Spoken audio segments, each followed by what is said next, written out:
Mesdames, Messieurs, bonsoir et bienvenue à votre capsule divertissement. Encore une fois, en 2014, cette année, on a la chance d'avoir avec nous toujours Jocelyne Cauvier. Alors, tout d'abord, bonsoir Jocelyne. Bonsoir. Première capsule divertissement 2014. Oui.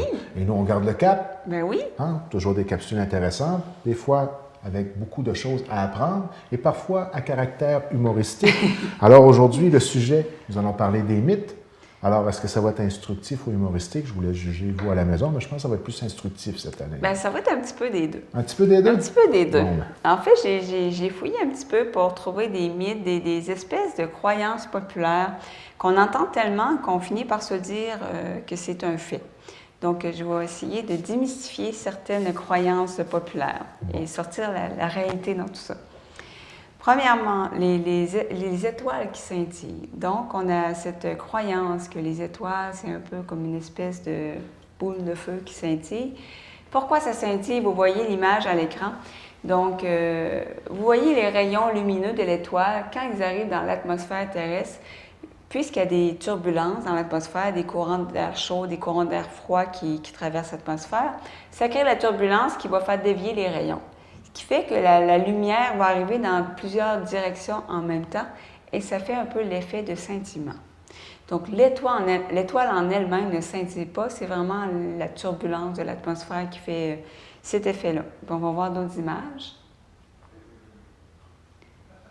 Donc, ici, ça montre un très bon exemple. En haut, vous voyez une atmosphère très stable sans aucune turbulence. Donc, on voit la planète Saturne et on voit aussi à gauche une planète. Et si on voit, plus ça va vers le bas, plus il y a de la turbulence dans l'atmosphère et on voit un peu ce qu'on voit dans un télescope. Ce qui fait que si vous avez une nuit de turbulence dans l'atmosphère, ça ne vaut pas la peine de sortir votre télescope. C'est la raison pour laquelle on voit à l'écran le télescope Hubble. Pourquoi on l'a envoyé dans l'espace? C'est que justement, à partir de ce point-là, en dehors de l'atmosphère, il n'y a plus de turbulence. Ah bon. C'est un peu pour corriger cet effet-là qu'autrement, on va faire une espèce de flou dans nos images. Est-ce que ça serait vrai de dire que lorsqu'on voit des aurores boréales et qu'on voit vraiment que ça se promène comme des vagues, c'est ce genre d'ondulation-là? Il paraît qu'il y a des grands vents à une certaine hauteur au niveau de l'atmosphère qui fait en sorte qu'il y a vraiment beaucoup de turbulences au niveau de l'atmosphère en tant que telle. Mais au niveau des aurores boréales, c'est une tempête qui va se produire sur le Soleil qui va vraiment frapper la Terre de plein fouet. Puis il y a une espèce de champ magnétique autour de la Terre. Lorsque ça frappe le champ magnétique, c'est ça qui fait danser en tant que tel. C'est pas le vent. À un moment donné aussi, on disait que c'est la glace au pôle Nord qui va refléter. Puis c'est vraiment, c'est uniquement la tempête solaire, des charges électriques qui vont frapper au niveau de la Terre, le champ magnétique, et on va voir ça danser. Puis la couleur va dépendre. Si c'est haut dans l'atmosphère, ça va tirer sur le rouge. Si c'est plus bas, ça va tirer sur le vert. Bon. Donc, c'est ce qui va produire. Donc, une petite capsule découverte. Après ça, on a passé par l'émission Canal D, Mythes et Réalité. Puis on va revenir à la capsule divertissement. Ça sert à ça. Et aussi, quelque chose qui est important de souligner, qu'on ne prend pas conscience, c'est que contrairement aux étoiles, pourquoi parfois, si vous regardez le ciel, vous allez voir les étoiles qui scintillent, et si vous voyez une planète comme la planète Mars, Saturne, elle ne scintillera pas beaucoup. Pourquoi? Parce que la planète, contrairement à une étoile, elle ne produit pas de lumière. La planète n'est pas lumineuse en tant que telle, elle réfléchit la lumière du Soleil. On a tendance à l'oublier parce que c'est tellement brillant qu'on pense que c'est la planète qui dégage la lumière. Elle ne fait que réfléchir la lumière du Soleil et la planète est beaucoup plus près qu'une étoile. Donc, elle est plus grosse, plus stable, ce qui fait qu'elle ne scintille pas comme une étoile. J'avais remarqué ça que lorsqu'on regardait une planète, ça scintillait moins. Si vous voyez un point qui n'a pas l'air de scintiller, probablement vous êtes en train de regarder une... Si elle est vraiment grosse, là, c'est la lumière sur le bord du chemin, il ne faut pas mélanger. Oui, c'est une lumière de rue. C'est pas la même affaire. S'ils sont tous en ligne puis qu'ils s'en vont vers Grande-Rivière, c'est pas des étoiles. C'est pas la même chose. Bon. Ensuite, un autre mythe. Au niveau du point d'ébullition, on entend toutes sortes de choses que si on met du sel dans l'eau, ça va augmenter le point d'ébullition, ça va diminuer le point d'ébullition. On a les deux variantes. Donc, dans les faits, le sel augmente le point d'ébullition puis va diminuer le point de congélation de l'eau.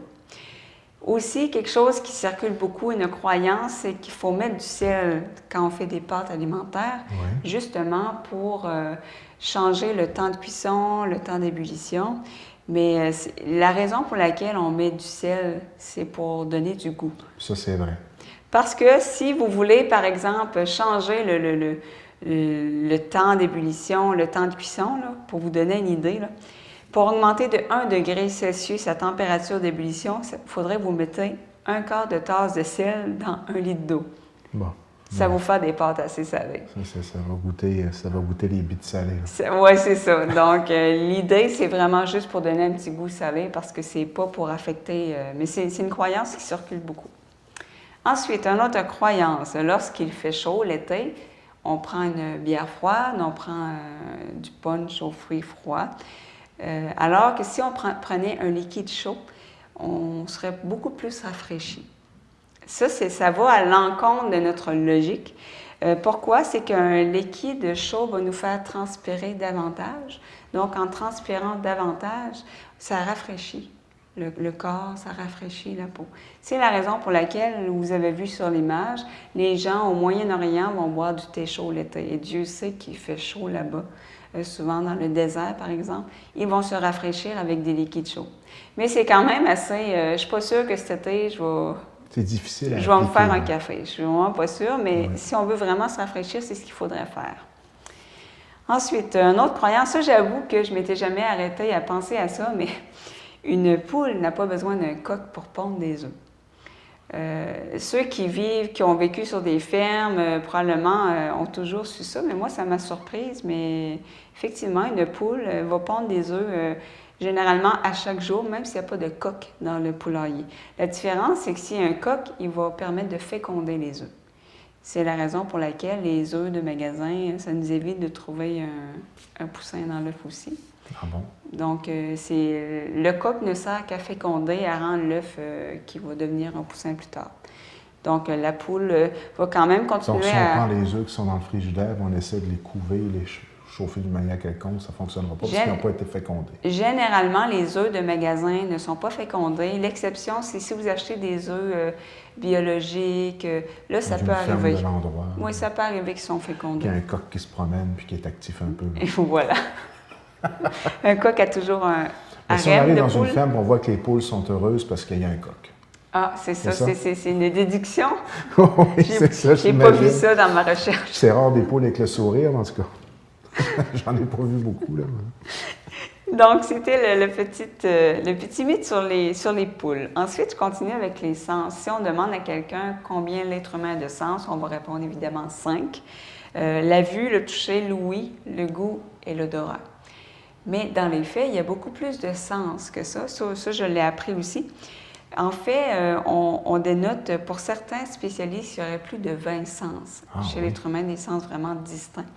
Donc, pour vous donner une idée de quelques sens en plus qu'on a, la proprioception, ça, c'est la perception du corps dans l'espace. Même si vous avez les yeux fermés, vous savez où est, par exemple, votre main, parce qu'il y a une espèce de tension musculaire. Et c'est un sens, d'avoir la faculté de savoir quelle partie du corps est où dans l'espace.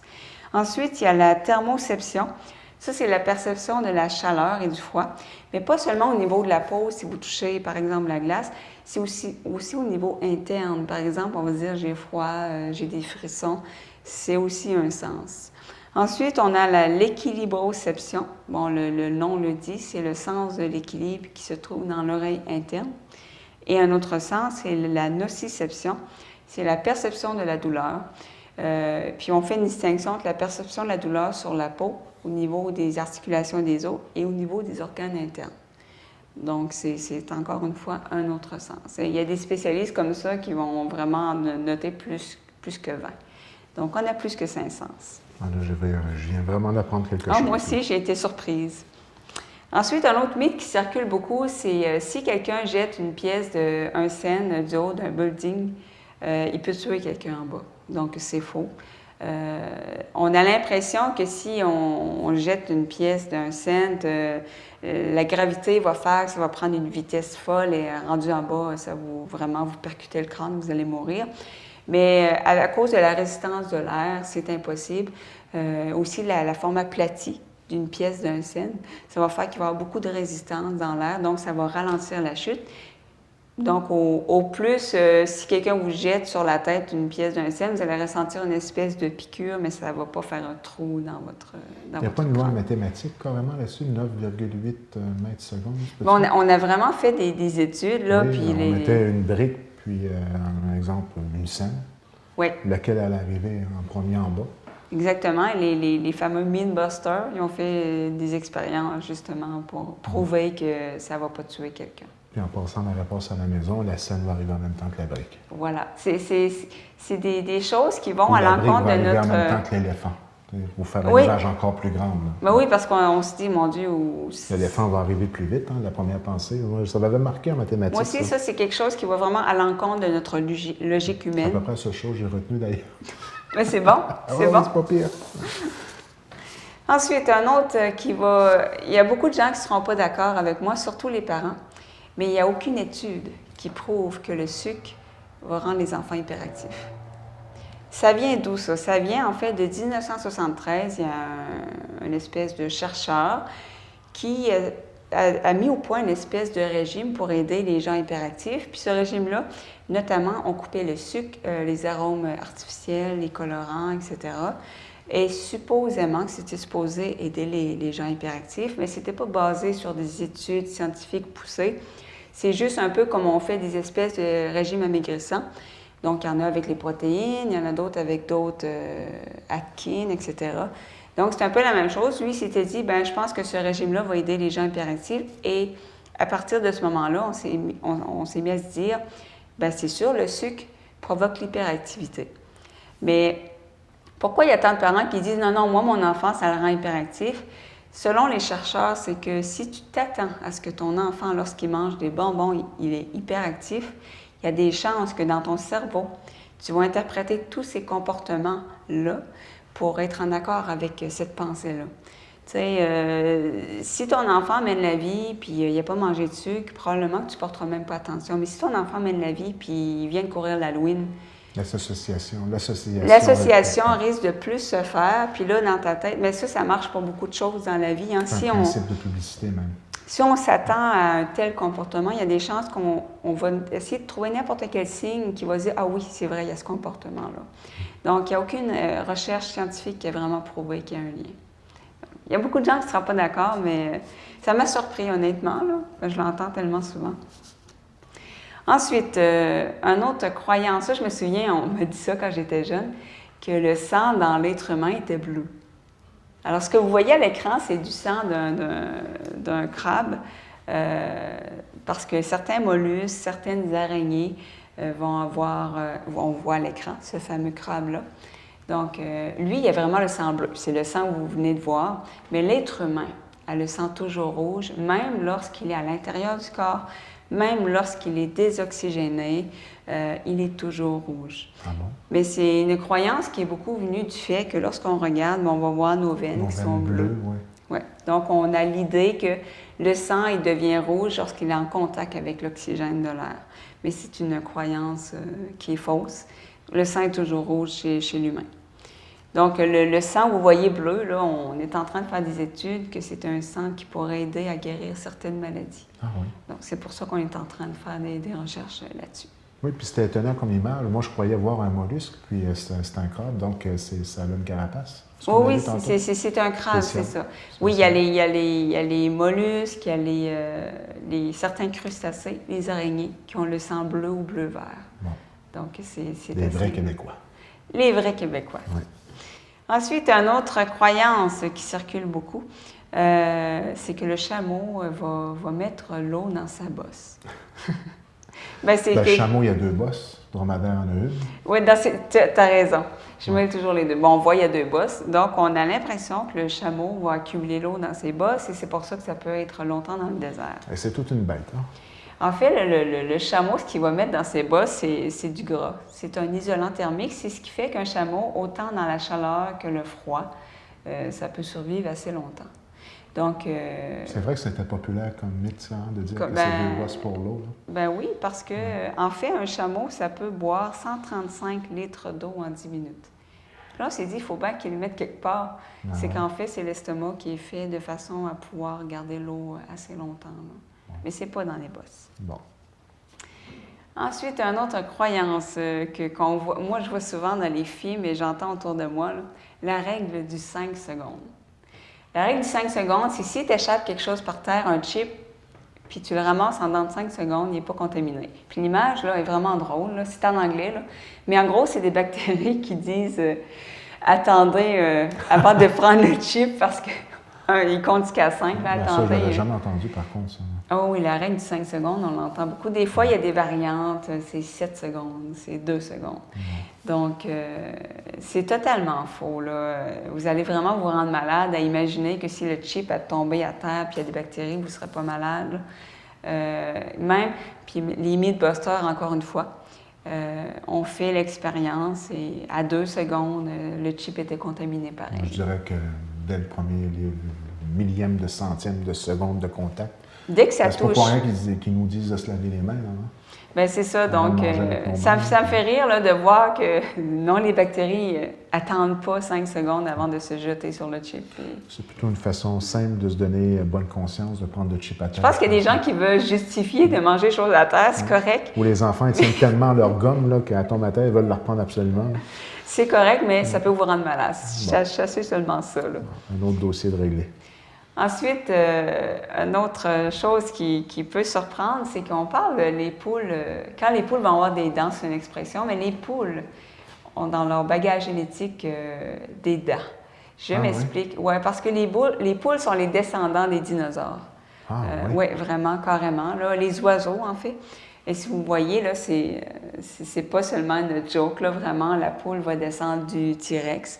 Donc, on parle même que les oiseaux, c'est des vestiges de dinosaures là, encore vivants. Oui, ça, j'ai entendu cette théorie-là. Et si vous regardez bien là, une face d'oiseau, souvent, ça va avoir vraiment des traits de dinosaures. Donc, c'est qu'une poule, lorsqu'elle est au stade de l'embryon, souvent, elle va former des dents. Les dents vont disparaître par la suite, mais pendant une brève période, il va se former des dents. Dans son code génétique, elle a tout pour produire des dents. Donc, c'est vraiment le bagage que lui a laissé les dinosaures. Il va seulement avoir une dent qui va se former. C'est la dent pour casser la coquille, qui va tomber tout de suite après. Oui, pour percer l'espèce de coquille. Là, bien l'évolution, c'est bien fait. Hein? Oui, c'est vraiment, on appelle ça la dent de l'œuf. Donc, et les autres dents ne vont pas sortir. Mais par contre, il y a des chercheurs qui se sont amusés à essayer d'activer les gènes des dents, puis ont produit des embryons avec des dents, comme des dinosaures. Donc, l'information génétique, tout est là. C'est juste que c'est en état de dormance, si on veut, parce qu'à cause de l'évolution, les poules n'avaient plus besoin de dents à cause de leur régime alimentaire, entre autres. Donc, c'est tout un questionnement. Qu'est-ce qui est venu en premier, l'œuf, la poule ou la dent? Voilà. Voilà, tu amènes un autre aspect. Degré de difficulté. Donc, quand vous direz, quand les poules auront des dents, faites attention, parce qu'on peut vous répondre. Pas revenir à ça, oui, c'est ça. Un dernier petit mythe, c'est qu'au niveau des éclairs et des voitures, moi, j'ai tout le temps entendu que c'est les pneus qui protègent. Et c'est pas les pneus qui protègent. Là, ce que vous voyez, c'est une voiture. Vous voyez, l'éclair sort en bas, où est la roue. C'est une voiture convertible, mais ce qui est important de savoir qu'en général, toutes les voitures convertibles ne vous protègent pas de l'éclair. Celle-là protège parce que c'est une voiture spéciale par Mercedes qui a été faite justement, qui a été pensée pour être capable de protéger des éclairs, parce que normalement, les convertibles ne protègent pas. Les minivans protègent très mal et les voitures en fibre de verre protègent très mal. Qu'est-ce qui protège de l'éclair? C'est la structure de la voiture, c'est pas les pneus. Ce que ça fait une cage de Faraday. On appelle ça comme ça. C'est que puisque la structure de la voiture est en métal, c'est conducteur, le courant électrique va vraiment aller tout autour de la structure et va vous protéger. Normalement, l'éclair, la décharge ne va pas pénétrer dans l'habitacle. Ça va vraiment se propager autour de la voiture. Mais comme la voiture n'est pas une cage de Faraday parfaite, ça peut arriver que ça pénètre, ça peut arriver que ça met le feu aussi. Donc, c'est sûr que c'est pas l'idéal, mais ça vous donne quand même une bonne protection. Ce qu'on voit, c'est une cage de Faraday parfaite. Ça a été vraiment conçu pour ça. C'est le même principe que la voiture. La structure de métal va faire que le courant électrique va se propager et vous protéger à l'intérieur. C'est assez percutant comme image, hein? Oui, c'est assez impressionnant. Disons, je n'aurais pas essayé, même si on m'aurait dit que c'était sécuritaire, là. Oui. Donc, comme je vous le disais, si vous avez une voiture décapotable ou vous avez une voiture en fibre de verre, là, ça ne fonctionne pas. Une minivan, de par sa structure, ça protège moins bien aussi. Mais ça a quand même une certaine protection. Donc, ce n'est pas du tout les pneus qui vous protègent. C'est quelque chose que j'ai toujours entendu dans ma tête, les pneus, c'est du caoutchouc. Ben oui. C'est vraiment la structure qui fait une cage de Faraday. Bien, je sais, je te le confirme. Ça a été une capsule divertissement instructive, puis aussi un peu, pas un peu, pas mal, voyons, c'est quoi le mot? Humoristique. Humoristique, c'est bien ça. Donc, la beauté de la chose, c'est que la capsule revient la semaine prochaine. Bien sûr. Donc, au plaisir de se voir dans la capsule divertissement la semaine prochaine. Avec plaisir.